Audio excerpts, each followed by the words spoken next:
ci 9 11 9h40 mooy doog a jot Pape Madiakhate Sarr moo neew ci kàddu gi tey ànd ceeg Serigne Saliou tey moom sunu xarit Kals dafa te nekkul absenté moo tax tey ñun ñoo fi nekk di leen sant di leen gërëm di leen jaajëfal ci teewlu gi ci 99.4 ak ci 3w.kingfm.sn Serigne Saliou maa ngi lay nuyu. maa ngi lay fay Pape Sarr di nuyu bu baax a baax ñi bàyyi xel 9 11 rawatina ci 99.4 ak ci 3w.kingfm.sn. mu ngoog 3w.kingfm.sn foofu nga ñuy mën a rek teewloo ci numéro 9 11 bu tay bi bu jeudi bi 14 novembre 2019 ñu fas yéene dugg ci li nga xam ne mooy 9 11 bi première partie bi daanu ko waxtaanee lépp li nga xam ne moom moo jëm ci actualité démb bi muy wàllum tàggat yaram ak match Sénégal démb bi ak Congo 2-0 daañu ci dikk ak suñu ñaari gan yoo xam ne daañu sekk ak ñoom waxtaan laaj leen ci kenn kii di Sidath Sarr di ab entraîneur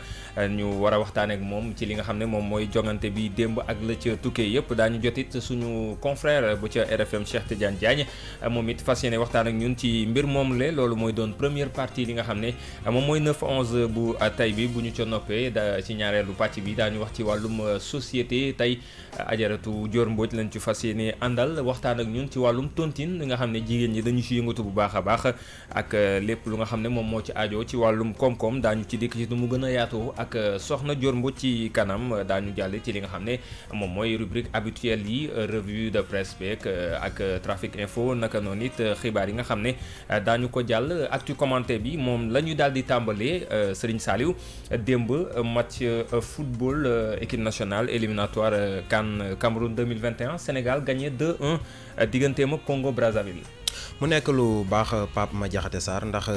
day baax ci jongante yu mel nii rawatina qualification Coupe d'Afrique saa yoo ci àggee rek sa jongante bu njëkk nga gagné ko rawatina mu nekk jongante boo xam si ci sa biir dëkk nga koy amale te ñu bëree bëri ñoo xam si ba peut-être seen xel màcc na jëm ci wàllu tàggat yaram bu jàngatee groupe bi nga xam si Sénégal ci la bokk mu bokk ko Congo bi mu doon footballal démb bokk ko ak Eswatini bokk ko ak Guinée Bissau daanaka mën nañoo wax ni Sénégal moo ci favori loolu tax na ba bu fekkee ni rek respecté na bu baax a baax équipe yi muy jonganteel daanaka jafe-jafe yi même bu fekkee dina leen ko andil du bëri rawatina ay jongante yoo xam si fii nii lay amee ci réew mi donc kon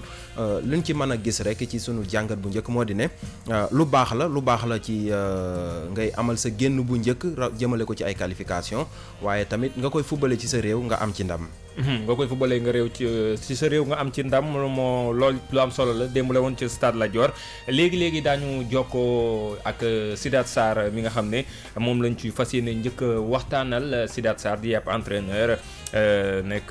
US Gorée ñu fas yéene waxtaan ak moom mu wax ñu gis-gisam ci li nga xam ne moom mooy ndamuk Sénégal démb bi ñu gis ne démb daanaka waa Thiès ñoom ñoo wane seen bopp Sidi Sarr ak Habib Diallo démb waa Thiès ñoo xewle woon moo tax wane nañ seen bopp. waaw mi ngi noonu classement bi nag baax na waaye peut-être nekkul ni ñu bëri moom lañ doon xaar waaye bi ñu ko tegee tamit kenn amul lu mu ciy wax. muy ki Sidi Sarr ak Habib Diallo mi ñu def titulaire peut-être ñi ngi doon xaar benn Famara Diédhiou mu nekk ci attaque de pointe bi. doon xaar Pape Alioune Ndiaye wala keneen ci milieu de terrain bi waaye finalement Aliou Cissé dafa def choix am ci Habib Diallo ak Sidi Sarr ñoom tamit ñu wane seen bopp bu baax a baax ndax booy xool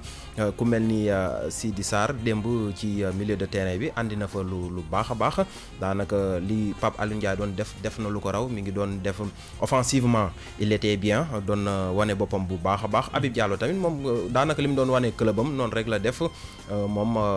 avant centre la bu baax a baax te tamit Sadio Mané doo doon football ak moom lu bëree bëri mi ngi doon am ay peut-être bi bëriwul sax mais doon bokkoon na ci match bi bu baax a baax ndax moom xam na ni dugalkat la peut-être amul woon temps de jeu ci biir équipe nationale démb donc opportunité la woon peut-être tamit Aliou Cissé doon na bàyyi xel ne ñoom ñaar Thiès la ñu dëkk aussi dinañ fa gën a mën a wane seen bopp rawatina ci jongante yoo xam si public bu bëree dafa ñëwoon nekk ci seen ginnaaw te tamit Aliou Cissé peut-être gars yi li taxoon mu dugal leen wane nañ ko muy Sidi Sarr ci di Habib Diallo tamit mu nga ko mu nekkoon li nga xam ne moom mooy Sidath Sarr Sidi Sarr ak Habib Diallo ñi nga xam ne ñoom ñu daal di def ay performance yu am solo balaa ñu jël ki nga xam ne moom moo di Sidath Sarr dañuy dem jëli suñu nattaangoo bu nekk ci RFM ci kër gi di Cheikh Tidiane Diagne ñu ngi lay nuyu. mbokk maa ngi ziar na ngeen def. sant alhamdulilah ñu ngi lay nuyu bu baax a baax di am mbégte dalal la ci 9-11 bu tey bi ñuy waxtaanee actualité bi tey di match Sénégal Congo Brazzaville démb bi Sénégal gagné 2-1 démb lan nga njëkk a def ni ab constat ginnaaw ba nga seetaanee match bi ak victoire bu Sénégal bi. alors constat bi nga xamante ne def naa ko moo di maturité équipe bi gis nañu que équipe bu Sénégal. boo xoolee léegi c'est devenu une équipe nga xamante ni côté expérience daanaka amuñu pratiquement benn équipe nga xam ne ñu koy envie li ko waral moo di ça fait pratiquement 4 ans voire 5 ans que équipe bi nekk maanaam ñi nga xam ne ñoo di cadre bi nekk fii donte par moment y a des joueurs yi nga xamante ne dañuy dem di ñëw mais boo xoolee c'est des joueurs yi nga xam ne ñoom itam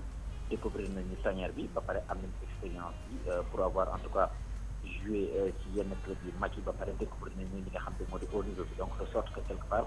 Cheikh Tidiane est-ce que mën nga yëkkati baat bi tuuti. waaw voilà donc j'espère que yéen a may dégg bu baax donc mooy lu ma doon wax rek moo di expérience bi man moom laa gën a gis parce que li ko waral moo di équipe bu Sénégal ça fait pratiquement 4 ans voire 5 ans maanaam c'est pratiquement les mêmes joueurs ñoom ñoo fi nekk. donc boo xoolee ba xool donc par rapport ak loolu daanaka amuñu benn difficulté ñi nga xam ne sax dañuy ñëw sax maanaam.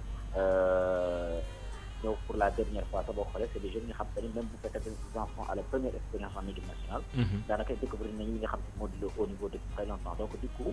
bu ñu ñëwee rek dañ ciy fekk locomotive bi maanaam li nga xam te moo di base bi ñu ngi fi donc dañuy ñëw rek topp ci base bi mën a ànd ak li nga xam te daal moo di équipe bi démb boo xoolee si match bi dem Congo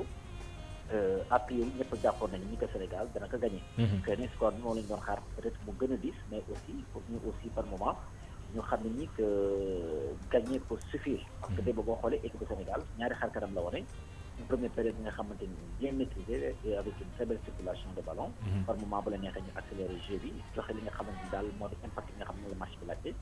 donc une première période réussie ndax gis nañu équipe bi dugal nañu li nga xamante ni moo di ñaari bi et puis une seconde période bi nga xamante ni équipe bu Congo bi dafa ñëw rectifier aussi parce que quelque part aussi c'est pas parce qu'on est le Sénégal rek dañuy ñëw jàpp ni que pendant 90 minutes dañuy jéem a dox sa kaw parce que ni adversaire da lay étudier xool li nga xam ne moom la war a mën a fekk place pour mën la contrer donc boo xoolee ba ñëwee seconde période équipe bu Congo bi lu mu def moo di dafay yéegal bloc am ba pare gën a indi agressivité dans le jeu mais boobu fekkoon na ni que l'essentiel avait été déjà fait par l'équipe du Sénégal donc du coup soxlatuñu woon aussi forcé vu li nga xamante moo di qualité police beeg climat beeg yu mel donc c'est des joueurs yi nga xamante ni ils ont des engagements ailleurs du ma ne sax dañuy tegg seen tànk mais aussi baax na ci aussi léeg-léeg ñuy sóor aussi pour la suite de leur carrière tellement après gis nañ ko Ismaïla Sarr qui s'est blessé alors qu'à la limite kenn laalu ko donc loolu day témoigner un petit peu disons qualité police bi nga xamante ni fa lañu jotal football mais pour l'essentiel jàpp naa ne que équipe bi def nañ nga xamante ni moom la waroon def maanaam gagné donc sax ñu bëri ñu doon séntu ni que véritablement Sénégal waroon na mën a 2, 3 wala 4 mais pour moi l'essentiel effet moo di fexe nañu ba am ndam suñu diggante toog Cheikh Tidiane gannaaw bi ñu la nuyoo Serigne Saliou Seck ci kàddu gi fi ñu bëggoon rek nga ñëwaat fii wala nga joxe ci sa gis-gis moo di Sadio Mané mi nga xam daanaka jongante yu mujj yëpp gis nañ ni mi ngi commencé di jël ay responsabilités am taxawaay bi mu am waaye tamit beneen laaj bi rek moo di ne sa gis-gis ci capitana bi nga xam si jëlee nañ ko ci Cheikhou Kouyaté Aliou Cissé moo ko def jox ko Kalidou Koulibaly. alors Sadio Mané moom boo xoolee moom déclic bi moom ma ngay am ba ñu demee Guinée équatoriale ba tax yéen ngi rappelé suñu diggante ak Guinée équatoriale bi nga xam ne période boobu y avait une pression terrible sur Sadio Mané ndax boobu ñi nga xam ne ñoo di Sénégalais yi à travers les réseaux sociaux ñu ngi doon wax ni que Sadio Mané ni muy joxew à Liverpool joxew ko noonu en équipe nationale du Sénégal donc ñu yaakaar peut-être que c'est passé inaperçu parce que aussi c'est des jeunes yi nga xamante ne dañuy déglu li ñuy di wax sont présents sur les réseaux sociaux yi donc mu doon une pression bi nga xamante ni xëy na période boobu subir na ko mu bëggoon wane ni que carrément que moom quelque part c'est un vrai Sénégalais ndax pour équipe nationale Sénégal woo dina ñëw donc bañ demee Guinée équatoriale gis nañ ni que loolu la bëggoon prouver mais malheureusement il a tout fait et sur une dernière action bu anecdotique la sax d'ailleurs il a tout fait pour marquer pour prouver aux Sénégalais que moom quelque part aussi il porte l'équipe nationale dans son cœur mais malheureusement li nga xamante ne moom la doon bëgg a def mu jutoon entre donc la dernière action il a raté et puis à la fin de la rencontre on a vu Sadio Mané en pleurs loolu moom yaakaar naa ñëpp ko man maa ngi woon foofu et même j'ai eu même la chance dugg sax ci biir vestiaire équipe nationale Sénégal mais boo ma defee ba tiim Sadio Mané man la ma sentir mooy c'est de la compassion moo di c'est un jeune nga xamante ni il a envie de prouver il a envie de faire des choses en équipe nationale mais ça marche pas comme ça marche à Liverpool parce que configuration yi ñoo dul benn donc gis nañu que déclic bi fa la commencé juste après que la ñu gis ni que Sadio Mané a pris confiance gën a wane parce que ci équipe yi gën a wane plusieurs choses donc du coup ba ñu équipe nag ba ñu ñëwee à la Coupe d'Afrique des Nations gis nañu que Sadio Mané donc il était très fatigué du fait des compétitions nga xam ne ko joué en club mais aussi en Ligue des Champions avec Liverpool donc gis nañu ko véritablement c'est un joueur bi nga xam ne pratiquement cramé mais boo xoolee triché wul benn yoon donte ñoo na Coupe d'Afrique Sénégal gagné ko mais quand même il a été présent et puis am na li nga xam ne impact bi nga xam ne na ko dans le jeu du Sénégal donc gis nañu ko que depuis lors que Sadio Mané commence en tout cas à avancer à aller de l'avant donc du coup gis nañu ko aussi ba ñu ñëwee li nga xamante ni moo di ci Coupe d'Afrique boobu ñu weesoo et tout gis nañu ko ba mu delluwaatee Liverpool il a gagné en expérience en assurance parce que tamit plus ngay affronter maanaam le haut niveau plus ngay affronter les meilleurs joueurs au monde day dem ba finalement ce jeu day fafe xool léegi Sadio Mané ñu ngi football équipe nationale bu njëkk ba da nga ko daan gis ci terrain ñuy daw à gauche à droite mais li nga xool day placé problème placement la day ñëw taxaw fenn fi nga xam ne leer na ko bu fa taxawee bal ba dina ko fekk de def sax yenn affaire donc boo xoolee xel lay footballé donc du coup man gis naa ni ko loolu quand même côté boobu gis nañu ko Sadio Mané a beaucoup évolué gis nañu ko démb il a essayé de marquer mais malheureusement ça s'est pas fait certainement pour son plaisir personnel mais aussi pour le plaisir des supporters nga xam ne ñu amal déplacement bi mais gis nañu ci ligne des actions c'est li moom moo joxe li nga xam ne mooy la passe décisive qui a permis donc au Sénégal de marquer je pense le premier ou je sais plus le deuxième but donc le deuxième but plutôt donc loolu yëpp day wone maanaam impact Sadio Mané ci biir équipe nationale du Sénégal l'autre chose mooy di aussi que foog gars yi aussi du libéré wu bañ a tout le temps du jouer avec Sadio Mané parce que un jeu concret tey jaata lu Sadio Mané def gëm naa ne war na ko mën a def ci équipe nationale du Sénégal mais boo xoolee il a tendance à vouloir tout le temps s'appuyer sur Sadio Mané bal bu mu yor daanaka da koy jéem a appuyer sur Sadio Mané boo xoolee même à la Coupe d'Afrique je sais pas sax jaay jot nañ gis action bi am na benn match bi nga xamante ne amoon nañ ko fa Krépin Diatta def benn coup de sombrero mënoon na continuer peut-être dam dugal wala porter le danger vers l'avant mais il a cherché Sadio Mané te boo xoolee ñun ñi nga xam ñoo ne ko stade boobu man personnellement gis naa ko Sadio Mané di ko ne mais dama la sa bopp donc pour te dire que bëggul ñu am benn Sadio dépendance dans l'équipe du Sénégal mais loolu day wane que Sadio Mané est sans nul doute le leader technique de l'équipe loolu feeñ na ndax mooy leader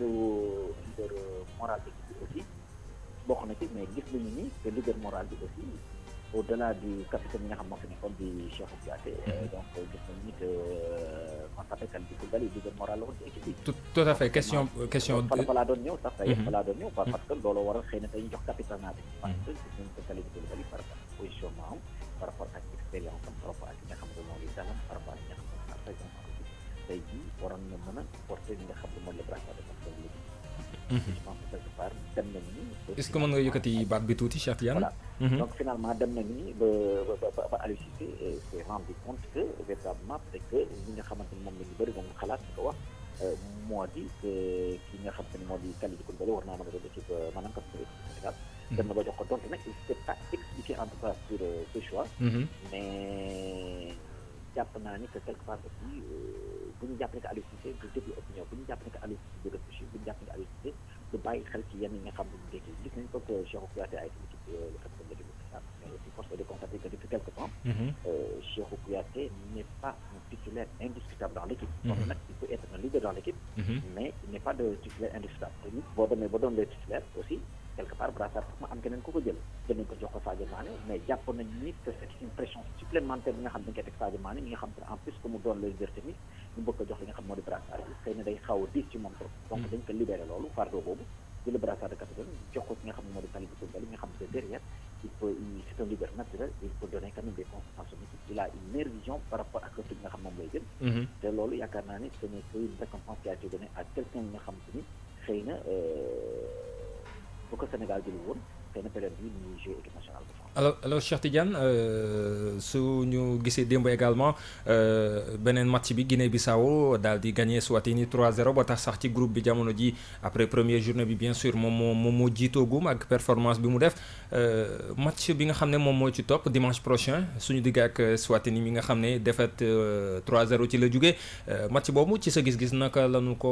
war a aborder. Bon, pas risque de me tromper, man dama jàpp ni que match boobu Sénégal war na ci mën a génn facilement donc nag l'Afrique a ses réalités ndax xëy na y a le long voyage mais gis nañ que déjà l'État a pris en charge disons le déplacement de l'équipe avec un vol spécial un voyage dans de bonnes conditions mais aussi boo fa demee xëy na y a le facteur climat bi nga xamante ne nga ko war a jël en compte di nga jël aussi en compte peut-être l'état de la pelouse bi nga xam ne dinañ ko fekk foofu ndax pelouse boobu dina gën pelouse état de la Thiès wala kii yàlla rek a xam mais en fait dafa am ay réalités yi nga xamante ni bul jàpp ni que tu as des individualités du nom de Sadio Mané de Kalidou Koulibaly et tout da yaakaar ni yow xëy na dëkk boo mënti dem rek da ngay dem écraser gars yi bon a priori loolu war nañu ko mën a xalaat mais nag gis nañu ni que par moment très souvent day am des petites surprises disons ci maanaam lors des éliminatoires en Afrique maintenant ce qu'il y a mooy xëy na le Sénégalais lambda muy peut-être le supporter dana xalaat ni que Sénégal bu ñu xoolee par rapport ak individualité yi nga xam ne am na ko day dem rek jaar ci kaw gars yi mais footballeur joueur professionnel du ko xalaatee noonu un homme averti un journaliste averti du ko xalaatee noonu parce que match bu nekk ak réalité maintenant sur le papier leer na ni que Sénégal moo war a mën équipe bi nga xam ne moo di Eswatini mais foog mu am ay paramètres yi nga xam ne comme ni mu ko waxee tout à l'heure foog mu am ay paramètres yi nga xam ne dañ ciy tenir en compte pour en tout cas bañ a fausser les choses mais le plus essentiel à mon avis moo di c'est d'y revenir avec un bon résultat mooy gagner à défaut si c'est vraiment compliqué on décroche le point de nul tout en sachant qu'à domicile war nañ see mën a génne maintenant Guinée-Bissau au vu de son expérience gis nañu que depuis quelques années quand même Guinée-Bissau ñu commencé qualifier à d'Afrique je pense la dernière fois c'était disons au Gabon gis nañu qualifié à la Coupe des Nations loolu yëpp après dafay compter en termes d'expérience dafay compter forcément donc du coup yaakaar naa ne Guinée-Bissau ci loolu la appuyé wu en plus am na des joueurs qui évoluent en deuxième division au Portugal et même je pense quelques qui évoluent en France en division inférieure mais loolu yëpp dafa di des choses yi nga xamante ni des paramètres à prendre en compte loolu war na mën a expliquer cette large victoire en tout cas de la Guinée-Bissau sur l'équipe d'Eswatini gis nañu que l'autre comment s'appelle Piketty kooku moom en 2015 on l'avait déjà découvert à la Coupe d'Afrique des Nations donc boo xoolee loolu yëpp c'est des choses nga xamante ne ak day compter donc hier il a été disons double buteur lors de cette rencontre et je pense que véritablement la logique a été respectée au vu de la première journée en tout cas dans le groupe du Sénégal. Alors dernière question bi rek balaa ñu la bàyyi mooy li xew ci stade bi démb stade Lat Dior ak jafe-jafe yi nga xam ne taskatu xibaar yi jànkuwantal nañ ko mais du ñoom également kese ndax anciens internationaux yi dégg nañ ku ci mel ne Amadou Diop Boy Bandi bi nga xam ne xaw nañu koo sonal ci buntu bi laataa mu dugg mu fay tikkeem naka noonu it yeneen anciens internationaux loolu également ñu bëri naqarlu ko. mais xam nga suñu stade moo tëddee noonu maanaam des difficultés de travail muy yow di man di keneen ak keneen gis nañu ni que très souvent match équipe nationale amee nga dem pour faire son travail convenablement day doon lu jafe di ko waral parce que équipe nationale du Sénégal attraction la toute la presse day ñëw dañuy dem sax ba ñi nga xam moo di les rajo communautaire la presse communautaire c'est pas pour les stigmatiser mais dañuy gis ñoom sax dañuy ñëw am position de à la limite position de commentateur alors que boo xoolee à l'origine ki nga xam te moom la ñu jël parce que li nga xam moo di la presse day faral di tuuti et puis y a pas toutes les commodités pour permettre nit ki mu mën def liggéeyam ci anam yi nga xam te noonu la ko bëggee man je m'attendais à ça déjà à Thiès xamoon naa ne ce serait compliqué man personnellement mas naa ko wax sax ci rajo par moment di nga toog di reporter match nit la envoyé message di la féliciter et tout mais du ñu xam yan conditions nga nekk parce que man il m'est arrivé ma banque pendant 95 minutes di reporter un match dans des conditions extrêmement difficiles nga xamante ne dañ lay buux di la tënk des supporters qui passent à gauche à droite mais ki nga xam moo di auditeur mënu ko xam yow yaay góorgóorlu rek ci sa expérience ak ci sa xarañteef fexe ba def en tout cas le reportage dans des conditions optimales de sorte que kenn du xam yan conditions yi nga xam ne moom ngay liggéey mais li ma la mën a wax mooy travailler dans un stade sénégalais est difficile parce que suñu stade yi moo adapté wul pour permettre disons à la presse de faire convenablement son boulot bu loolu weesoo la deuxième question moo di affaire Amadou Diop Boy Bandi man je déplore ça quand même dama koy déplorer pour quelqu'un qui a été capitaine de l'équipe nationale du Sénégal et par-delà sa personne même tous les anciens internationaux yaakaar naa ne am na cër bi nga xamante ni war nañ leen ko mën a jox parce que c'est des gens yi nga xam ne ils ont porté le maillot national ils ont fait énormément de choses pour le football sénégalais notamment quand on parle d'Amadou Diop Boy Bandi forcément on pense plutôt à 86 nga xamante ni c'était le capitaine d'équipe donc yooyu yëpp c'est des choses nga xamante ni c'est au niveau de la fédération aussi que la ñu war a mën a régler tous ces problèmes là de sorte que ku ñëw doon ancien international dina nag da ngay toog di ko déclarer parce que man mi mën naa rencontrer un ancien international nga xam ne du ma ko xam par exemple mu ñëw si boutique bi ma bloqué ko mais je pense que lu koy mandarga mooy un papier nga xamante ni mooy firnde na mooy une carte bi nga xamante ni signé dûment par la fédération ou peut-être par le ministère du sport ñëw génne ko jox ko nit ki de sorte que kooku bu ñëw présenté ko à l'entrée du stade ñu war ko mën a bàyyi mu ñëw tranquillement toog seetaan match et puis pour service rendu à la nation mu doon nga xamante ni njukkal bi nga xamante ne dañ ko kay delloo man loolu laa jàpp voilà merci beaucoup Cheikh Tidiane Allez, merci à vous. merci beaucoup jaajëf bu baax a baax Cheikh Tidiane Diagne journaliste sportif nekk ci rajo Futur Média ci kër gi doon ñu indil jàngatam ci match bi mais également li xew foofu sax laay ñëw ak yow sëñ Saliou démb gis nañ ko Amadou Diop Boy Bandi nekkoon capitaine équipe nationale bu Sénégal xaw a am ay jafe-jafe taskatu xibaar yi daanaka ñu ngi ñuy wax ne zone mixte bi daanaka ñoo supporters yi ko bokkoon ba ñenn ñi dañoo mujj gedd loolu également daanaka jafe-jafe la ci organisation fii de façon générale ci football Sénégal beeg match équipe nationale yi. loolu daanaka à chaque fois bu Sénégal di football Pape dañ koy nemmeeku Cheikh Tidiane wax na ko mu nekk mbir moo xam si tamit fédération bi rek ñoo ci mën a jël ay matuwaay ndax boo demee stade bi daanaka fi ñuy bàyyee taskatu xibaar yi lu néew lay doon te ñëpp a ciy ñëw léegi ñëppay teel a lijjanti seen accréditation ñëw foofu noonu duñ fa xaj déjà pour mën a amal seen liggéey te commenter match en direct moo tax parfois bu fekkee ni gars yi yóbbuñ fa ay techniciens yu xarañ da ngay gis yenn direct yi da nga koy dégg sax day feeñ ci seen biir ndax jumtukaay yi nga xam si jox nañ leen ko foofu wala sax espace bi ñu leen jox déjà day ndaw leneen li nga xam si rek dañ koy ñaawlu moo di li ñu def Boy Bandi boo xool journaux yi daanaka ñëpp reprendre nañ ko kii koo xam ne si nekkoon na capitaine ci équipe bu Sénégal koo xam si day wane boppam à chaque fois bu Sénégal di football da nga koy dégg ci presque journaux yëpp lay wax rajo yeeg télé yi fépp lay wax taxawaay bu am solo boo xam si da ko ciy def loolu noonu vraiment war nañ ci bàyyi xel ndax ku mel ni moom bu ñëwee rek ak koo xam si tam jaar na ci biir équipe bi ràññee nañ ko def na ci ay jaloore waruñu ko sax di téye ci ay buntu stade ba gars yi di ko naqarlu effectivement mu doon loo xam ne daanaka démb taskatu xibaar yi naqarlu nanu ko xëy na ñàkkul ne fédération dina jël ay matuwaay ngir yooyee bañati amati ni ko Cheikh Tidiane waxee ñu jëm nag ci deuxième journée bi dimanche prochain suñu digg ak Eswatini Cheikh Tidiane wax na ko match bi war a doon 13h heure Sénégal GMT 13h GMT mu doon heure boo xam ne dina tàng sans doute ak zone bi nga xam ne ci la dëkk bi nekk match bi xanaa rek xëy na liñ ci xaar mooy Sénégal confirmer résultat am ngir mën a daal di wéyal bu baax a baax ci éliminatoire yi ak deuxième journée bi nga xam ne mu ngi koy amal. mi ngi noonu ñu xoolaat deuxième journée bi nga xam si dañ koy amal Sénégal ak Eswatini loolu kon dimanche lay doon bu benn waxtu ci digg bëccëg gi jotee mu nekk kon jongante boo xam si daanaka Sénégal moom ci taxawaay ak ci palmarès ak ci tolluwaay yëpp moo ci man équipe bu Eswatini waaye nag Afrique aussi Cheikh Tidiane wax na ko dafa am ay réalité boppam parfois ci voyage bi parfois ci joueurs yeeg coono bi ñuy am ak déplacement bu ñuy def ak terrain yi aussi ndax démb rek gis nañ ñu doon ñaawloo stade Lat Dior bi nekk ci Thiès ak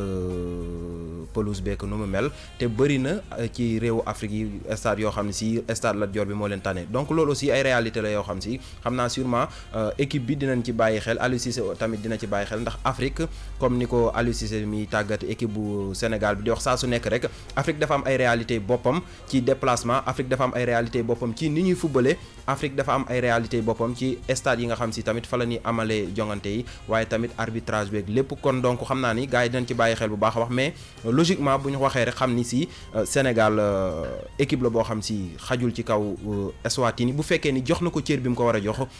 mën na faa am ndam wala sax mu am fa match nul. mu am fa ndam wala mu am fa match nul mooy li nga xam ne moom la ñuy daal di xaar rek ci équipe nationale bu Sénégal ci ñaareelu jonganteem ak Eswatini dimanche lay doon mu doon deuxième journée qualification Coupe d'Afrique des Nations Cameroun 2021 bi nga xam ne démb la woon beneen match bi Guinée-Bissau sunu mbokk yi ñoom ñi nekk foofee ca Bissau ñoo gagné Eswatini 3-0 mu doon match boo xam ne ñu ngi koy xaar bu baax a baax yeneen match yi nga xam ne démb am na it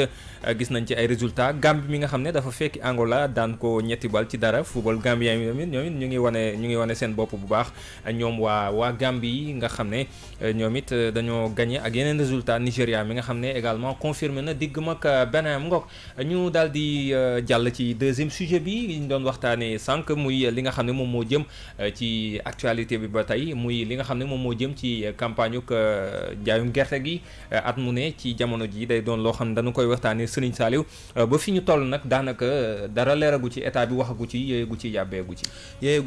ci te loolu tamit baykat yi dañuy jànkonteek lu ni mel ci ndorteelu nawet bi pap mu nekk loo xam si bon ci bu ñu joxee jiwu bi ak état beek loolu ak nu muy yeexee muy campagne agricole bi ba nu ñuy egsee ci cëppaandaw gi maanaam bu ñu demee ba nga xam si affaire yi ñor nañu war koo bay prix boo xam si peut-être nguur gi dina ko tekk ñu mën a commencer commerce bi jëm ci wàllu gerte gi te loolu nag baykat yu bëree bëri ñoom la ñuy naqar ndax ñoom tàmbali nañ ko ba pare te peut-être jafe-jafe yi nga xam si moom la ñuy jànkonteel ci seen dund ndax dañoo am seen soxlaay bopp moo tax mënatuñoo xaar nguur gi peut-être tamit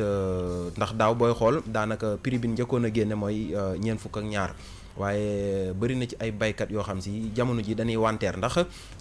instant yi bàcc nañ defar nañ gerte gi ba pare mais dañoo am seen soxlaay bopp yoo xam si mënuñoo xaar ñu leen di jox benn prix boo xam si ci la ñuy jaayee gerte bi loolu nag moo andi jafe-jafe te à chaque fois ñu koy wax loolu chaque année day répété wu nekk mbir moo xam si bu ñuy commencé dañuy am jafe-jafe ci wàllu jiw yi bu ñu demee ba ci cëppaandaw gi tamit dañuy am jafe-jafe ci ñu teel leen a jox prix yi justement boo déggee sax daanaka ñu bëri jamono ji dañu ngir bañ a xaar état bi ñu ngi commencé dem ci marché luuma yi di fa jaay amaana sax jamono ji xëy na la ñu koy jaay mooy ëpp 210 yooyu nga xam ne état bi moom la teg ni ak prix ak loo xam ne des fois dañ koy dem di ko fa jaay wala xëy na des fois sax ñu am ko ci moins de 210 yi ndax dañuy am ñoom it ay soxla yoo xam ne dañu koy bëgg a faj ndax war nañu dijjanti li nga xam ne mooy seen njaboot seen njàng wala seen dund wala seen solu ak seen nekkin loolu aussi day doon loo xam ne day tax ba des fois dañuy sax xaw a bazarde li nga xam ne moo di seen gerte gi te ren gis nañu ne ci xayma yi nga xam ne jot nañu koo def wala jot nañu koo dégg daanaka dañ ne ren ak nawet bi ni mu mel la ñu am ren moom mooy ëpp sax la nga xam ne moom la ñu amoon daaw mu donc doon loo xam ne xëy na dinay pousse peut-être ñi nga xam ne ñoom ñooy baykat yi ñu également ñu dem ci marché luuma yi daal di jaay seen gerte yi peut-être des fois à bas prix mais xëy na pour mën a bañ a toog xaar état bi nga xam ne moom it jamono ji dafa am problème ci prix bi ndax ñi nga xam ne ñoom ñoo di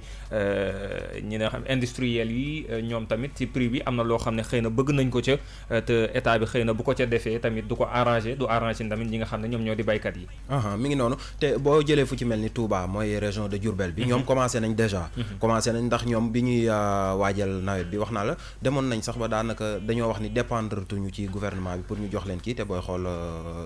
Touba boo fay wax Sonacos moo tax Sonacos bi nekk Diourbel nga xam si peut-être affaire gerte beeg diwlin bi yëpp foofu lañ koy saytoo ci région bi donc te tamit région la boo xam si dañuy def bu baax a baax yëngu bu baax a baax ci wàllu agriculture di bay moom ak fu ci mel ni Saloum région de Kaolack beeg yooyu te ñaar yooyu daanaka boo jëlee Sénégal fenn ëpp leen ci ñoo xam si dañuy dund ci bay bi booy xool jamono ji ñoom commencé nañ donc ñoom déjà xaaratuñu nguur gi jëmale ko ci wàllu woowu te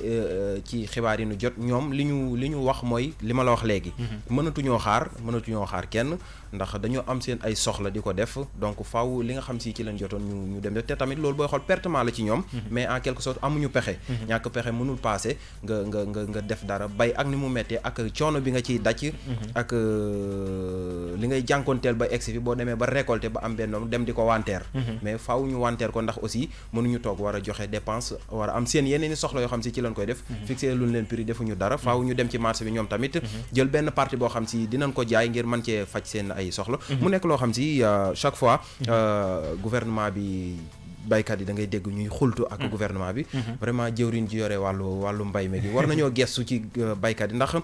bay dafa metti déjà te mënuñu chaque année bu ñuy waajal ñu am problème mu jiw bu ñu demee ba jeexal ba récolter tamit am problème mu prix ci commerce tout à fait mu ngoog ay jafe-jafe yoo xam dañ koy am justement ñu ngi ci baykat yi dañuy des ci ñoom dem déglu tuuti musique Youssou Ndour am na lu ma woyoon ci baykat yi ñu teewlu ak complicité suñu technicien ginnaaw Youssou Ndour ak baykat bi nga xam ne ci lañ doon waxtaanee muy deuxième sujet actu commenté bi muy li nga xam ne moom moo jëm ci campagne ko mbayuk jaayum gerte gi nga xam ne ñu ngi jamono ji ba léegi baykat yaa ngi koy xaar mais état bi ba tey lancé gul li nga xam ne moom mooy campagne bi ba tax ñenn ci ñi nga xam ne ñoom ñooy baykat yi tàmbalee dugg ci marché luuma yi ngir amal li nga xam ne moom mooy jaay li nga xam ne mooy gerte gi nga xam ne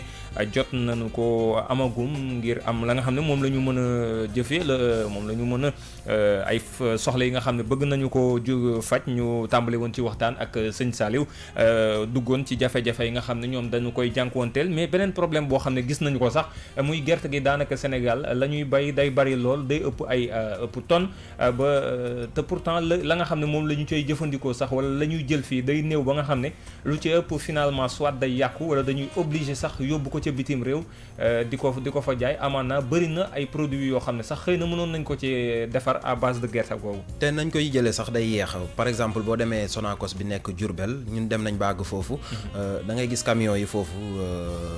daanaka dañ leen di sax a doyee dal da ngay gis benn camion boo xam day chargé ba mu fees dina fa am 3 jours ñëw foofu ngir pour dugg fa rek ñu wàcceel ko gerte gi def ci ñoom li war dina fa am 3 jours def fa ñetti fan ci koo xam si peut-être chauffeur moo fay ñëw nekk fa bon ki moom gerte gi di fa baagante chaque jour ba mat 3 jours da ngay gis ñëw fa am ñoo xam si da nga leen di laaj ñun ñoom def nañ fa sax lu ëpp 3 jours gars yi dañuy def benn rang boo xam si doo xam sax naka la toll te lu mel noonu presque boo fi ñuy jëfandikoo ci wàllu gerte yëpp foofu la am lu ci ëpp solo rek mooy peut-être baykat yi li leen war ñoom ñi ngi koy def li leen war mooy bu bay jotee ñu dem bay même bu fekkee ni dinañ ci jànkoonteeki jafe-jafe bay rek dafa metti déjà niñ koy defee ba keroog ñuy récolter dafa metti wax naa la ko sànq ne la bu ñuy commencer dañuy ami jafe-jafe ndax ñi ci ëpp daanaka sax dañuy dem ba dañuy mujjee ñoom ne dañuy jëfandikoo seen poste dem jënd li ñu war a jënd dem ji seen gerte léegi nag bu ñu demee ba nga xam si toll nañ ci jamono ji muy récolter dañ naan duñu xaar kenn bu ñu amee suñu soxla ñun dañuy dem faj ko ci jënd ko reportage bi ñu dégg tey ci suba RFM Mariama Diop bu Touba doon ko def foofu daanaka ñoom ñi ca ëpp ñoom loolu la ñuy wax askano Touba foofu dañuy jaay suñu gerte parce que dañoo am suñu soxla xaaruñu état wax ceeg mu bañ cee wax ak mu bañ a def li donc loolu noonu war nañ faa bañ a àgg ndax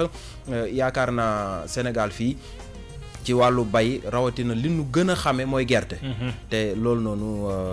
nekk na mbir moo xam si ñi ngi ciy bay seen waar bu baax a baax bu fekkee ni nag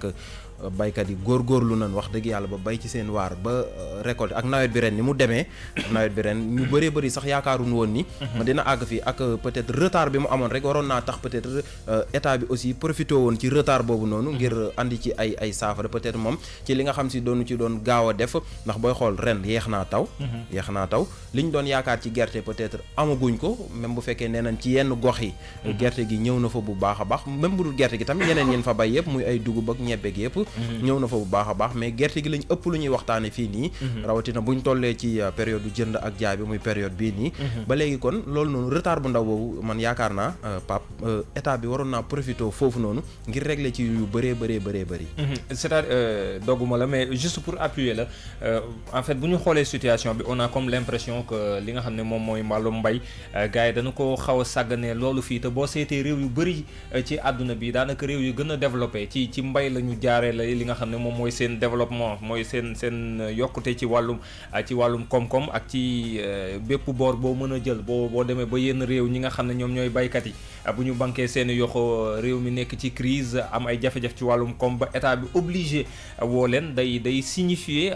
comment importance bi nga xam ne li nga xam ne moom moo jëm ci wàllum mbay am na ko te Sénégal nag bu ñu waxee xëy na ceeb mooy li nga xam ne moom la ñu gën a jëfandikoo moom la caameen yeeg yenn ngëyeen yi sa mbokk yi gën a bëgg xëy na moom la ñu kii mais gerte mooy li nga xam ne vraiment mooy li nga xam ne ak dugub ak ñoomin seen am na fi doole bu baax a baax rawatina ak li nga xam ne lu bëri ci dañ koy jëfandikoo mais boo gisee souvent état bi day xaw a des fois day mel na luy xaw a doya dal ñi nga xam ne ñoom ñoo ciy yëngatu wala mbay moomu sax ci nga xam ne moom moo nekk jëm ci gerte geek ñoomin seen ba tax léeg-léeg xëy na la mu war a indi dëgg ci koom-koom gi du ko amee te loolu aussi xëy na mën nay expliquer tamit nit ñi des fois bu ñu demee ba loof ci àll bi ñuy obligé di fa jóge parce que dëkk yu bëri léegi ci àll bi daanaka ndaw desatu fa wala la fa des ci ay ndaw bareetul ndax bu ñu demee ba gis ne yenn situation yi day metti ci la ñuy yëngu muy mbay te mbay war a porter li nga xam ne mooy koom-koomu réew mi finalement li ñuy def mooy soit ñaari choix la ñuy am ñëw Dakar ngir yëngatu ci li nga xam ne moom la ñu ndaw ñu bëri di yëngatu muy marchand ambulant be commerce bi nga xam ne daanaka ñëpp ci la ñuy yëngatu ndax jàpp nañu ne muccukaay la ngir mën a am koom-koom wala ñu jël ci gaal yi wala jaar ci désert bi ngir mën a dem màngaani yi te loolu tamit gis nañ conséquences yi ak ndaw yi nga xam ne doomi aadama yi nga xam ne dañ ciy ñàkk seen bakkan mu doon ay ndaw ñoo xam ne am nañu kàttan ay ndaw lañu te xëy na Sénégal mënoon na leen jëfandikoo ci yeneen boor loolu tamit xëy na ay conséquences la yoo xam ne xëy na départ bi ci lii la mais duñu xam conséquence bi fan lay mujj te loolu yëpp amaana Sénégal am na taxawaay bu ci état yi doon def xëy na dina gën a mën a ñoŋ loolu yëpp mën nañ ko éviter. mi ngi noonu dafa bokk sax ci liy développé réew di bay di dundee loolu président Macky Sall yaakaar naa yàgg na koo wax ci ay politique am depuis mu fi toogee 2012 ba léegi fu mu dem day wax ni nekkul rek ne ñëpp ci bureau yi lañ mën a liggéeyee nekkul ni ñëpp journaliste lañ mën a doon nekkul ñëpp dawalkat lañ mën a nekk mais am na ñoo xam si mën nañoo dem ci mbay mi lépp mën nañ ko faa am te réew li koy doxal da cee bokk bay di dunde maanaam li ngay dunde nga di ko bay mu jógee ci réew mi d'abord te loolu bokk na ci kon li nga xam si moom la baykat yi nekk di def te loolu aussi boole na ko ci politique am yaakaar naa kon ministre de l'agriculture peut-être Pape Abdoulaye Seck bi mu fi nekkee moom mi ngi ci doon jéem a def ay jéego naam ne li baykat yi doon xaar ci moom yëpp matale wu ko ci ko fi wuutu yaakaar naa dina wóyal loolu président Macky Sall dina ko ci gën a appuyer ndax à chaque fois buy def discours à la nation wala bi muy soog a jëlaat réew mi rek discours bi mu def boole na ci bu baax a baax baykat yi ak pàcc boo xam si bu yaatu la mu leen jagleel yaakaar naa politique boobu bu ko ci gouvernement am rawatina jëwriñ ji yore wàllu mbay mi dimbalee dina mën a àgg foofu ñu gestu baykat yi bu baax a baax ndax yaakaar naa foofu la ñuy daaneele Pape dafa baax ci am réew ñuy bay di nga xam si liñ dañ koy bay ñu koy dunde te li ñuy dunde fii nii li ci ëpp ci Sénégal moo di gerte gi te gerte gi chaque année daanaka 5 ans ngi nii wala lu ko ëpp même jafe-jafe yi la ñuy nemmeeku bu ñuy tàmbali mbay mi dañuy am jafe-jafe ci wàllu gerte gi bu demee ba jeex dañuy am jafe-jafe ci wàllu prix te lépp dañuy wax ni yeexte gi ci gouvernement bi wala nguur gi la jógee mu ngoog yeexte gi ci gouvernement bi ak nguur gi lay jógee ba tax ñuy rek am yaakaar ni xëy na loolee état bi dana ca gën a taxaw ngir ñi nga xam ne ñooy baykat yi di ay jàmbaar loolu nga xam ne daanaka ñu bëri yàgg nañu kañ seen ak njàmbaar dinañ leen jàppale bu baax a baax ndax la ñuy yëngatu ñu mën cee gis seen bopp askan wi it ñëpp mën cee gis seen bopp mu ngoog moo nekkoon ñaareelu sujet bi nga xam ne lañ leen indil tey ci actu commenté bi lu mooy match Sénégal démb bi diggam ak Congo ak ndam la nga xam ne am nañ ko ci fii ci stade Lat Dior bu Thiès ñu war a def ak pause beneen pause musicale laata ñu jàll ci li nga xam ne moom mooy ñaareelu pàcc 9-11 ak sujet bi nga xam ne ci way woo ñu jagleel ñi nga xam ne ñoo di it baykat yi ak solo suñu am ci li nga xam ne moom moo di réew mi mu ngoog yéen a ngi déglu 99.4 rajo King FM wala it ci www.kingfm.sn wala ci sunu plateforme digitale yi ñu ngi ak yéen ni ki 9h ba léegi ci émission 9-11 Pape Madiakhaté Sarr ànd ci ak rédaction bi tey wutu fii ki nga xam ne moom moo di Kalz amee ak ngant ñuy wëy di nekk ak yéen ci deuxième partie bi ginnaaw première partie bi nga xam ne jot nañu ci jukki li nga xam ne yenn mooy ci actualité yi xew tey wàllum tàggat yaram match Sénégal démb bi ak ndam la ñu ci am naka noonu it campagne ak njaayum gerte gi ñu war a nag jàll ci li nga xam ne mooy ñaareelu pàcc gi am mbégte di ci dalal soxna Dior Mbodj maa ngi lay nuyu. maa ngi lay fay Pape Madiakhaté Sarr di nuyu mboolem ku ñu bàyyi xel ci 99.4. nga dikkaat ak ñun tey jii nii indil ñu tey sujet bu am solo mu jëm ci wàllum tontine ñu naan ko natt. ma nga noonu dañuy wax rek rubrique bi ñu duppee vie de femme mu ñeel nag ñëpp li nga xam ne moo di soxna yi rawatina soxna yi nekk ci banlieue bu Ndakaaru ak li nga xam ni saa su nekk ñu ngi ci yëngu ak difficulté yi ñuy jànkoonteel ak loolu lépp ñu fas yéene koo daal di tënk ci rubrique boobee fas yéene koo waxtaane xool lan moo ci njëriñ leet lan moo ci li nga xam ne mooy ay manko moo ñu xool naka lañ ciy waxtaane ba man cee indi li nga xam ne moo di ay saafara tey nag Pape ñu fas yéene waxtaan li nga xam ne moo di natt kon dañuy teewlu élément bi rek de dikkaat. waaw ñu déglu élément bi ci biir vie de femme bi nga xam ne désormais di ngeen ko am les jeudis ak ñi nga xam mooy soxna Dior Mbodj mu indil ñu ni mu ko waxee ay pàcc yu am solo ci dundinu jigéen ñi ak ca la ñuy yëngatu tey mu indil ñu reportage ci wàllum nag ñu teewlu reportage bi bu ñu ca jógee mën a ñëw dugg ci biir waxtaan wi. ngir saafara seen soxlay bopp te kenn du leen xamal soxna yi am nañu ay pexe ku ci mel ni Absa jaaykatu ndekki la. natt yi moom baax na loolu wax dëgg yàlla ndax ñun jigéen ñi natt yee ñuy jàppal ndax li ngay liggéey mënoo koo denc ndax njaboot nga soxla yi bari li nga ci foraatu da ngay jël leen ni def sa njaboot leen ni nga daw def ko ca natt ba natt boobu boo ko teggee am nga sa buntu boo mënoon a fat sëm néeg nga dem jënd ko def ko sëm néeg natt yi baax na lool waaye nag fi may condamné borom natt yi loterie bi nañ koy jaar ci yoon ndax da ngay bokk ci natt nga ni diw man ka damay loterie nit ka di dunde yaakaar ngay seet sama yaama neex di ko teggi ka nga xam ne day natt normal bis bu ne muy dunde yaakaar te doo ko bu weesoo nattu xaalis jigéen ñi tamit dañuy faral di bokk ci natt yu ci mel ni avec dox daje yére wala ay ndab lépp ngir bu dara ne kët ni jonn ñu mën koo faj comme ni ñu ko meer ci loo di xamalee. gis nga fi mu nekk nii jigéen ñi seen wàllu bopp ay jàmbaar lañu ndax xew yee tax mu tey ji xew day bette munoo tëb ne yaa ngi dem jënd ji ni globalement am na natt bas ba teg téeméer boo teggee ñu daal di la dina ko yëpp ay bas loolu dimbali la ndax dina la wàññi si benn côté bi booy xew li nga war a teralaate sërëxali baax na comme natt tabaski yi loo dénkaane bu ñuy waaji tabaski ñu toj seen kees jox la sa xaalis la nga fa denc te natt bas yi baax na natt bool baax na natt daal bu jubee dimbali doomu aadama loolu moo si am rendement. Pat Sylla moom nee na daawul bokk nat waaye ba mu ko ñamee ba léegi dootu ko bàyyi ndax njariñ kese la ci gis. waaw damay faral di bokk nat ndax nat yi dafa baax te day jàppale ni ndax moo gën comme ça tey ji boo bokkee nat doo yéeg da ngay jékki saa rek ñu ñëw teggil la boo ko joxe tamit doo yéeg da ngay xel di joxe par ndànk doo ko yéeg waaye bu fekkee bokkoo nat da ngay dem ba yi nga soxla lu mel ni som yi ngay dugg di lijjan di leb maanaam di dugg ci yoo xam ne ëllëg ak si biir dañ lay xamal léegi nag jéem a bokk ci nat yi nag moo gën moo tax nag léegi man damay bokk natt de. natt nag soxna yi ñu dajeel ñépp a ko rafetlu ci kaw mu doon natt bu jub waaye liñ ñuy xamalit moo di bala ngaa bokk natt na fekk nga am ci looy yëngu waaye xëyoo gontoo natt bu ñëw nga daal di cay sóobu soo ko moytuwul di ngay wàññib dépense mbaa nga togg lu kenn mënul lekk.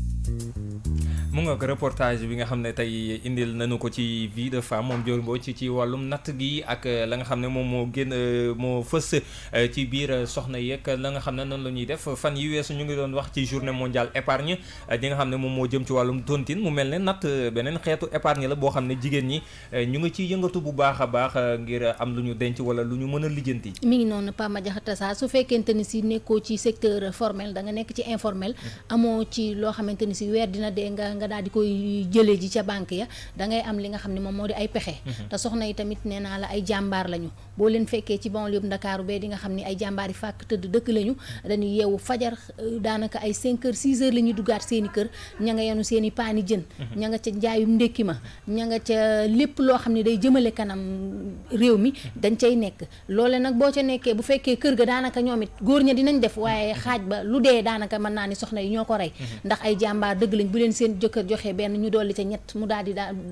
kii kenn du leen xamal mais bu fekkente ni si nag bëgg nga boole la ca kër ga ak sa mbiri doom ak loolee lépp daanaka da ngay ami pexe moo tax mu nekk xeetu épargne bu nga xam ne bu ñu sooboo ci natt yooyee ma am na soxna su koy wax ni léeg-léeg xew bett la su la xew bettee mënoo yëkkati benn somme bi bu fekkee da nga nekk ci secteur informel pour bëgg a mën a daal di dem faj soxla joojee mais bu fekkoon bokk nga ci natt bëccëg 200 wala bëccëg juróom fukk wala bëccëg téeméer ça dépend ci ni sa doole toll loolee buñ la ko teggilee dina am loo xam ne mën na la koo fantal ab ruq te kenn du la xamal loolu tax soxna yi ñu ci baree léegi sax góor ñi dañ ci sax waaw am na góor ñoo xam ne léegi dañuy bokk ci natt yi man gis naa góor goo xam ne fa muy liggéey chaque fin du mois ci biir société ba ci boppam la ñu fa organiser natt chaque fin du mois kenn ku ne joxe bu kenn ku ne joxe ñu daal di boole loole lépp dajal teggil keneen bu beneen weeree ñu teggil keneen kon mu nekk la ni nekk na loo xamante ni si day faj soxla su taxaw boo ko yëkkatee boo ko jotee dina sedd lool ci xol day mel ni dañ la koo may kon ñun war nañoo mën a tijji ab natt fii nii ñun ak ñoom sëñ Saliou ak ñoom Disa mën naa ne ñun ak ñoom Daouda Gueye ak ñoom mën nañoo organiser fii natt waaye ci kaw mujjub ndax am na femme boo xam ne mi ngi koy wax nee na yenn somme yu natt yi kenn du koo jël rek maanaam ñëw rek ni sëbu ni bokk naa parce que am na yenn somme yoo xam ne bu fa natt bokkee dañuy dem police yóbbu carte d'identité yi daal di photocopier légaliser nga signé ki koy yor signé bu ko defee ëllëg ki si biir su fekkee teggi nga tafayoo yoon dal ci sa kaw maara day taale nee nañ bu fekkente ni si génn nga àdduna tamit sax njaboot xool nu ñuy fayee ndax dañoo kii daa joxe fukkam kii joxe fukkam ñu boole lépp dajale teggil la nga bëgg koo lekk tamit te xamoo kee na mu def ba nattal la du yoon moo tax am na ci yenn mairie mbootaay yoo xam ne ñoom dañuy daal di légaliser kayit yi ak yëpp yóbbu ko police mu nekk lu leer naññ képp koo xam ne teggi nga te tegoo ko ci yoon daal dal sa kaw nga daal di fay justement est-ce que du xëy na parce que bu njëkk xëy na natt ay mbirum police yooyu yëpp daanu ci woon xëy na peut-être jamono yooyu ñi ci daan nekk lépp mu ngi doon jaar ci yoon mais est-ce que du jafe-jafe yu bari yi ci nga xam ne moo ci nekk ak yenn yi ñu ciy tudd ak jubadi gi moo tax xëy na bu ñu dem ba yóbbu ko foofu noonu jubadi gi parce que Grand Yoff récemment rek maa ngi dégg benn femme boo xam dañ koo nattal dajale xaalis ba yëpp maire mbootaay mu ni tir ak xaalis ba nii kenn xamul fu mu dugg ci suñu côté yee sax ca Tiwaawan heure bii daaw rek am na femme boo xam ne avec nee nañ ay at a ngi nii mu yàgg koo yor musul am benn problème chaque année comme ça bu ñu tabaski bu jàllee ba am une semaine la ñuy tàmbali su fekkee téeméer nga commencé téeméer ngay natt bés bu yàlla saak bañ ñu tabaski des na une semaine ñu daal di woo ñëpp ki daan natt 200 ñu xool calculer ko ci at mi lépp ñaata la 200 yooyu toll ñu wàññi la ba mu àgg ñu jox la sa xaalis bu ko defee nga daal di jënd pomme de terre jënd dëwlin jënd vinaigre lépp loo xam ne day jëm ca mbiru tabaski ga daanaka da lay noppal xottil ci say doom mu nekk loo xamante ne si tamit noppal jaboot la ndimbal jigéen la ndax dina wàññil góor ñi lu baree bari ci biir kër ga am na ci natt yoo xamante ni si tamit ay ndab la justement façon natt yi aussi dafa wuute gis nañ bu njëkk xaalis la woon waaye tey ay tissu yi ceeg yeneen léegi dañ cee boole ak système ndax léegi ñu ndayale la nga war a jëndi ndab loolee lépp mu metti lool bagage yi seer bay bëgg a dee waaye bu fekkee dangaa bokki ndab am na ñoo xam ne ñun suñu koñ bee dañ koy def bëccëg 200 bëccëg 200 juróomi fan ñu ne ñu teggil kenn bu ñu la teggilee mu nekk valeur 20 000 francs ñu dem jëndal la ensemble boo xam ne ñetti bool wala ñeenti boolu tegle ñu daal di la koy teggil nga denc sa buq bu ëllëgatee bu natt boobu figee ñu sasaat ay darab yooyu léeg-léeg mu nekk darab yu oyof yoo xam ni benn 3000 lay jar waaye bu ñu la ci teggilee 5 darab daanaka dina am lu mu la jariñ te 200 daanaka xam nga ni du xaalis doo koy natt sax doo ko yëg léegi bu ñu la ko tencilee mën na laa fattal asuq nga denc ëllëg ki si biir ak magale wala ak ndayale bu la bettee da ngay daal di mën a faj say soxla kon nekk na lu am solo lool jigéen ñi waaye tamit Pape naa la xamal leen am na fii foo xamante ni si jigéen ñi koy kaas nee nañ parce que am na soxna yoo xam da ngay gis bu bëccëg ñëwee ñu jël nattub 200 ñu jël bëccëg téeméer ñu jël bëccëg juróom fukk ñu bokk lu ñëw rek ñu bokk te xëyuñu gontuñu goruñu yettuñu yaxaasuñu loolu dépense ba leen seen borom kër di jox ca lañ koy wékk justement am na jigéen ñoo xam ne seen jëkkër yi sax dañ leen ciy tuuma ne seen dépense dañ leen di jox ci la ñuy téq ci faye di ci demee bokki natt am na te bu ñu teggee ci ñoom lañ koy yemale am na ci classe kumba bag yi bu ñu leen joxee dépense duñu ko toggee dañuy téq juróom fukk wala 200 daal di nëbb bokkee ko bëccëg am natt bëccëg bu ne ñu joxee 200 boo toggee nag dem ca marché ba daanaka xam nga ni dafa métti lépp a cher nga dugg loo xam ne sa waay yu lax ya ca ngay dem jënd ñëw taajal ko sa borom ca yaboy ya ak ca ndugg mu lax ma buru bara bi ni ñu koy waxee buru bara bi ca ngay daal di jënd ñëw daal di koy tegal sa borom kër xam nga ni loolu du respect nga nekk ak say moroom yi jéeg ci kër ku ci ne bu ayee togg ba mu neex tubaar fakal la macha allah ñëpp apprécier yow soo toggee doo togg lu baax boo ayee ñii ngay jëndi fonde ñii caagi rek soow ñii mbiskit ñii di poñse loolu am na lu ko gën ab jéeg boo nekkee ak say moroom da ngay xool nañuy def nga di ko def waaye booy bokki natt nay fekk nga am ko waaye diw bokk na natt diw organisé na lii mu natt arrangé na ma naa bokk te amoo ci loo jàppit du solution te utilisation bi également comme ni ñu koy waxee des fois mën ngay dajale natt di nga ci gis jigéen joo xam ne dina natt xëy na atum lëmm waaye la ma cay am daanaka exactement fa laa doon jëm mi ngi noonu da ngay gis jigéen joo xam ne day bokk nattub xaalis Pape natt bi nii lay demee nga teggi ñu teggi la téeméeri junni wala ñeent fukki junni ñu woola ak magale wala ak ndayale nga daal di dem au lieu que nga réfléchir xam ni yow mii daanaka sa kër lu fa dee yaa ko rey waaye ñu di la jayek di la taggaka di la wayal say maam nga daal di jël baatare lépp ca xew wa yamale ko ci benn bis balaa guddik xew ba di nga leb loo reere jee sa kër mbaa boo xëyee di nga leb dépense boo ndékkee tamit daa ay jàmbaar lañu ñi ngi faj seeni soxla ñi ngi bokk ci natt yi waaye tamit nanu xam naka lañ koy jëfandikoo waaye doo jël rek pasaree lépp ci benn bés boo lëgee nga dem di ko wuti jiwaat mu nekk loo xam ne lu metti la man gis naa jigéen ñoo xam ne Pape bokk nañu natt ba ñoo jëndal seen bopp lal ñoo ko jëndal armoire te seen jëkkër ferew ca dërëm man gis naa ko fee ci banlieue ba ñoo xam ne ñoo bokk natt lu ñu am denc ba am njëgu lal ak armoire ñu ñëw samp seen jëkkër sant leen gërëm leen ndax seen borom kër la waroon te kon wàññil nañ ko leen ab ruq loo xamante ni si nekk na lu am solo waaye Pape dañuy waxaat ci beneen axe ba tey ci natt yi ndax yaa ma neex da cee am yaa ma neex da cee am gis naa feeñ na ci biir reportage bi bu fekkee ne xëy na sax te natt bi maam MASS def na ci benn son bu dee mu ngi fii teggi natt xëy na ci kanam daanu ko mën a teewlu aspect boobu également feeñ na ci reportage bi muy yaa ma neex gi nga xam ne am na ci yaa ma neex gi mi ngi noonu feeñ na ci reportage bi parce que am na femme yoo xam ne nee na li ñuy déplorer mooy da ngay bokk ci natt commencement bi ñu toog wax lu leer nañ nii lii la ñuy koy tërale nii la ñuy def naa la ñuy def mais ñu dem ba ci biir ngay seet ay parteek di kalaan ak lu la ca neex teg première sotti nga sotti sa bopp loolu fu mu tegu est-ce que loolu également sax déjà yoon la yow mi téye natt bi première sotti nga sotti sa bopp deuxième sotti nga sotti sa jabari càmmiñ troisième sotti nga sotti sa xarit beneen tirage nga sotti te doo ko tiire dañuy jekki-jekki nga ni diw a teggi loolu du yoon bu fekkee dañoo teg sart yu leer ni natt bi ku teggi dañuy tirage bindu tur yëpp mu leer nañ ku sotti ñoo xam ne yow mii yaa teggi ñu jox waññil la sab xaalis jox la waaye nga bokk ci natt jub bay bëgg a dee musoo tardem natt ngay natt bés bu yàlla sàkk ñu war laa teggil dem di teggil seen yaama neex di teggil seen yaama neex ba heure bu ñu ko sentiré ca lañ lay teggil léeg-léeg sa yow la nii mujj a teggil xam nga ni loolu tamit du yoon bu fekkee dangaa gérer ab yëf ñu wóolu la ba dénk la da ngay teg lépp ci yoon du ko tirage ku saw tur génn nga xam ni wërsëgam la nga jox ko xaalisam moom it mu am jomi natt moom it nanu am jomi natt ndax nit teggil la ba pare di daw ci di la woo téléphone jël crédit am déjà di ci perdre crédit am di la woo téléphone di yónni xale di baagante bés bu yàlla sàkk nga naa ko amaguma ko heure bu ma ko amee laa koy na am na ñoo xam dañuy teggi ba pare di ci wane ñàkk kersa souvent sax ñi nga xam ne ñoom ñooy mujjee teggi wala kii mujjee teggi ci natt bi ci bu ñuy wër ba war a jeexal li nga xam mooy liste bi daanaka kookoo cee gën a dee du am lu ko neex du am lu ko ca neex ndax na mu natte woon duñ ko natteel léeg-léeg day ñëw jox ko ab 5000 ni ko am lii laa jot a encaissé léeg-léeg mu ñëwaat jox ko 1000 francs xaalis bi du daje xaalis bi da te yow ba ngay natt musoo taar dem natt waaye ñu dem ba ci biir teggi nangootuñoo natt moom mi yor natt bi di ci topp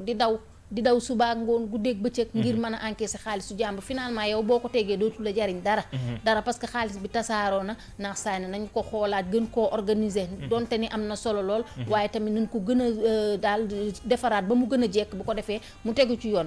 beneen aspect bu ñu soulever ci biir reportage parce que éléments yi bari nañu mais lépp xajul ci biir reportage kon ni ñu koy waxee li duuf ci cin li xajul ci nag bi dañ koy yéem a expliquer rek ci li ñu jot a expliquer am na ci ñoo xam ni ay nday mbootaay lañu dañuy yor natt paap ñu sos natt bi ñoom ñooy gànte ku ne xam nañ denc xaalis metti na ndax wóorul mën nañ koo fekk sa kër cambriolé ko mën naa manqué say njaboot laal ca wala dara yaay fay waaye tamit nga yorub natt ñu ni natt bi ku teggi 500000 lay am yow doo natt doo yaa ci yow maanaam da ngay gérer natt bi rek léegi nit ñi teg nga am ci sab loxo bu ni ñun téeméeri junni te doo natt doo yaa ci may denc natt rek moo tax dama ci amub loxo ku teggi nga am ci téeméeri ku teg bu dee natt bi 500000 yow loxo nga ci am yow mi koy yor loxo maanaam mooy maanaam li ñu war a teggi ñëpp lay nattal ñëpp lay nattal waaw te doo natt yow doo natt maanaam yow doo natt sa lii ñu nattal la nga am ci ab loxo bu ni ñun bu dee téeméeri junni la natt bi yow di nga am téeméeri junni te sa dërëm demu ca am na ñoo xam ni mën nañ koo accepter am na ñoo xam ne mënuñu koo accepter ndax am na ci ñoo xam ne nee nañ loolu du yoon yorum natt rek tax nga jël ci loxo bu ni num bët du yan waaye xam na lu bopp àttan te kenn ku ne am nga xel tey jii su ma bokkee ci natt nit yor ko di ko denc ba yàlla def ma teggi du ma jël xaalis ba ni ko da ndix lekk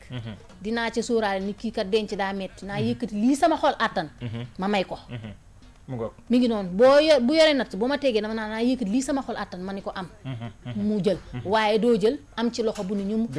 di ko imposer gi ci boppam moom la yenn ci askan bi ñu bokk ci natt di kaas nee nañ bu ñu imposer nañu bàyyi kenn ku ne soo teggee nga xool li sa xol àttan nga yëkkati ko jox ko nit ki ndax dafoo dina jàpp la xam nga bu baax li jaadu ak li jaaduwul doo jël xaalis boobu yëpp lekk ko di nga ko ca sóoraale kon loolee lépp nañ ko gën a bàyyi xel gën a jubbanti yëf yi teg ko ci aw yoon ku teggi ñu teg ko ci aw yoon jox la nga fa am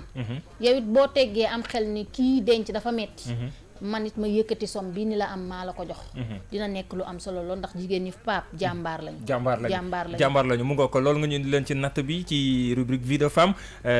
bi yoon loolu nga foofu nga ñu tàmbal ci wàllu koom-koom beneen yoon nga fas yéene dugal ci beneen pàcc noonu nga ko fas yéene defee mi ngi noonu lañ ko fas yéene defee paap lépp lu soxal jigéen rawatina ñu ne ci secteur informel bi moo xam kay ne ci micro jardinage ba moo xam ña nga xam ne dañoo ne ca poulailler jigéen ñi yor ay poulailler man gis naa ko moo xam ni ña nga nekk ca marché ya mareyeur bu soobee yàlla du ñu bàyyi benn secteur lépp loo xam ne tuuse na jigéen dinañ ko waxtaane ba ci sax yàq googee nga xam ne ñoom dañ koy faral di yàq ci cérémonie yi dinañ ko waxtaane ngir gën a conscientiser gën a bokk rek partager ngir ñu mën a xool naka la ñu gën a defarale ba lépp tegu ci aw yoon bu soobee yàlla mu nga ko muy firndeel rek ne King FM rawatina ak waa 9-11 bàyyiwuñu benn pàcc ni ñuy waxee ci wàllum njàng mi nga xam ne ñoŋal na ndaw ñi wàllum tàggat yaram beeg aada ak cosaan beeg ñoomin seen noonu la ñuy doxee ci ñi nga xam ne ñoom soxna yi nga xam ne ay jàmbaar lañu ni ko soxna Dior Mbodj waxee natt googee sax ñu doon waxtaanee dañu ciy teewlu maam Asek MASS def na ci ab way natt teggi natt la ko tuddee ñu juróomi simili ñu fas yéene nag egg ci pàcc bu mucc bu numéro 9-11 bu tay bi jeexalee ko li ñëpp di xaar muy li gën a fas yéene kaay revue de presse bi dañu ci ànd comme d'habitude ak Serigne Saliou Seck. réew mi dafa laaj yeneen i sunguf yu seeni borom wala wallu ba noppi ndax kat dañu ne ki xàmmee sémmiñ bu nu ëmb moom rek la mën a musal ci sémmiñ buy toj bopp ndax ka koy tojee bopp da koy ëmb ba yegg si sunu police sunu gendarmerie sunu armée ñoom la yàlla jagleele loolu enquête yéeni kaay ne policiers ya nekk ca caserne Camp Sékou Mballo ñoom léegi tey dootuñu mën a wallu kenn ubbil journal bi ca caserne Camp Sékou Mballo béret rouge ya fa nekk génne nañ leen fa te nag directeur ba di Amadou Amady Lam li mu xamle moo di képp ku fa nekk te liggéeyoo ci turu GMI di groupement mobile d'intervention di nga leen abal te yéeni kaay bi nee na li ci gën a doy waar moo di takk der yenu fa génne 75 000 francs di fukki ju nekk juróom rekk lañ leen ndàmpe te nag am na ci ñoo xam ne def nañ fa ñaar fukk jàpp fanweeri at lu ëpp ñaari at la liggéey ba nekk ca rond-point Yoff nara def ubbil la tribune journal des médias bi ne liggéey ba nuy def ca Yoff tax na ba guddi gu bët setagul la ñuy jaare ca rond-point ba di dund laataa ñuy romb peggi aéroport international Léopold Sédar Senghor stade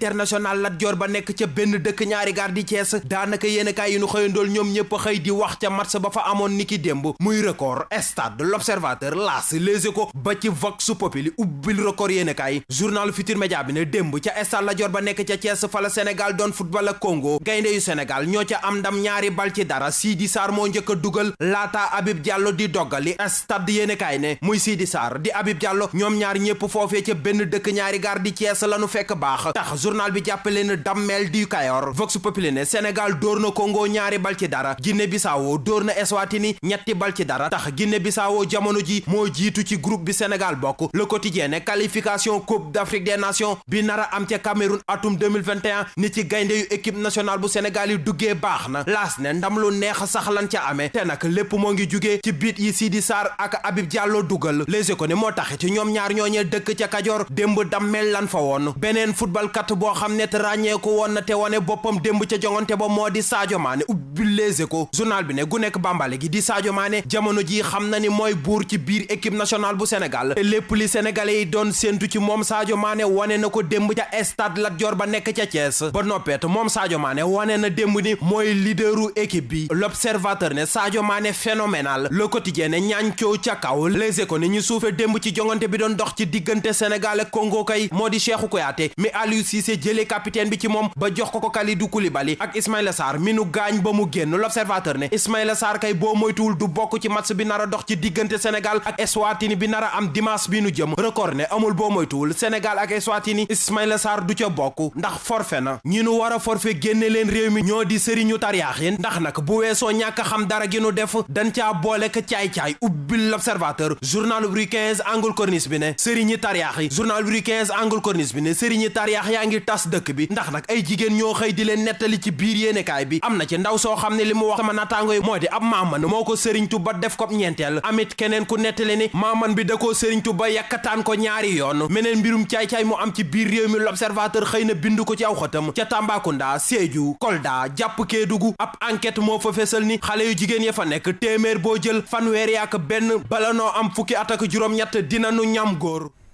mu ngoog sans commentaire Serigne Saliou Seck fu ne lay génnee loolu lañ ñëwoon si revue de presse bi di ngeen ko mën a teewlu waat ci plateforme digitale bi ak YouTube bi ak ñoom seen di ngeen ko mën a amit ci Midi Culture muy pàcc bi nga xam ne moom la ñu jagleel rédaction bi ngir yaatal xibaar yi ci kanam lay doon ñu jaajëfal ko moom Serigne Saliou jaajëfal leen yéen it mbokk ak xarit yi ñu doon teewlu fii la ñuy yem tey ci li nga xam ne moom mooy émission 9-11 jaajëfal leen ci teewlu ji jaajëfal it ñi ci jàpp ba mu daal di yemb ak ñi ñu ko bokkaloon Dior Mbodj ci ñaareelu pàcc bi doon waxtaanee wàllum tontine Serigne Saliou mi ñu bokkaloon pàcc bu njëkk bi doon waxtaanee actualité bi match Sénégal démb bi ak ndam la ñu ci am sunu digg ak ñi nga xam ne ñoo di waa Congo Brazzaville naka noonu jaajëfal équipe technique bi Daouda Gueye Kaderlo Yacine Pouy jaajëfal rédaction bi yëpp di leen bàyyi ak léegi-léegi Lari Samb ci biir King Feeling mu daal di dem ak yéen laata rédaction bi